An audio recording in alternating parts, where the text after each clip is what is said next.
Pride and Prejudice. Darcy and Elizabeth love story.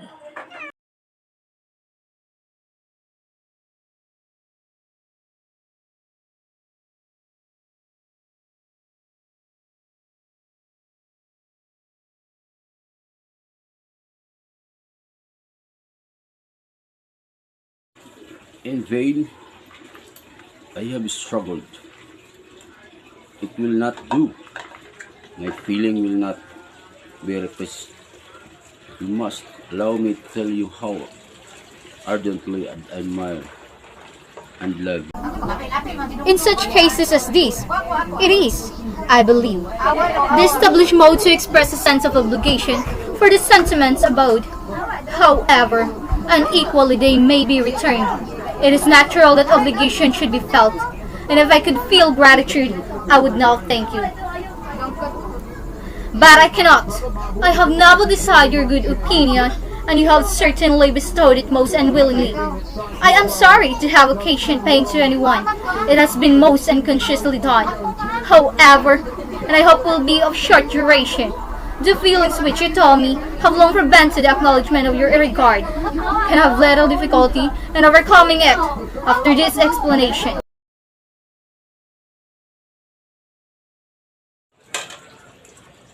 And this is all the reply which I am to have the honor of expecting might. Perhaps wish to be informed why, with so little endeavor of civility, I am thus subjected, but it is of small importance. Do you think that any consideration would tempt me to accept the man who has been the means of ruining, perhaps forever, the happiness of a most beloved sister? I have every reason in the world to think I love you. No motive can excuse the unjust and ungenerous part you acted there. You dare not. You cannot deny that you have been the principal, if not only means of dividing them from each other, of exposing one of the center of the world for a caprice in its stability, and the other to its derision for the disappointed hopes, and involving them both in the misery of the acutest kind. Can you deny that you have done it? Huh? Can you deny that you have done it?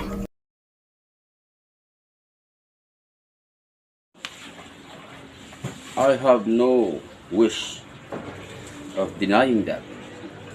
I did everything in my power to separate my friend from your sister, for that I rejoice in my success. Towards him, I have been kinder than towards myself. But it is not merely this affair on which my dislike is founded. Long before it had taken place, my opinion of you was decided. Your character was unfolded in the recital which I received many months ago from Mr. Whitcomb. On this subject, what can you have to say, and what imaginary act of friendship can you here defend yourself? Or under what misinterpretation can you here impose upon others? You take an eager interest that gentleman's concerns, said Darcy, in a less tranquil tone and with a heightened color. Who that knows that whose misfortunes have been can have feelings and interest in him? His misfortunes, repeated Darcy contemptuously. Yes, his misfortunes have been great indeed. And of your inflection, you have reduced him to his present state of poverty. You have withheld the advantage which you must know you have been designed for him. You have deprived the best years of his life of that independence which was no less his joy than his desert. You have done all this, and yet you can treat the mention of his misfortune with contempt and ridicule. Could you expect me to rejoice in the inferiority of your convictions? To congratulate myself on the hope of relation whose condition in life is so decided beneath my own?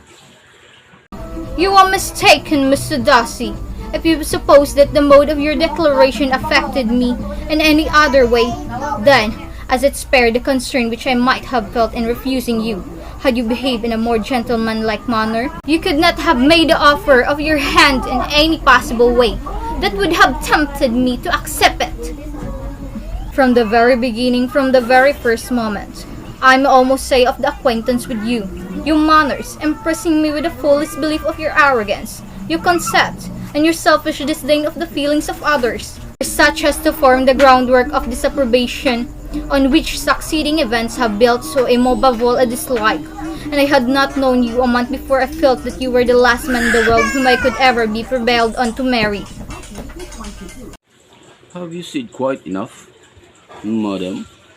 I perfectly comprehend your feelings, and have now only to be ashamed of what my own have been. Forgive me for having taken up so much of your time, and accept my best wishes for your health and happiness. That's all. Thank you.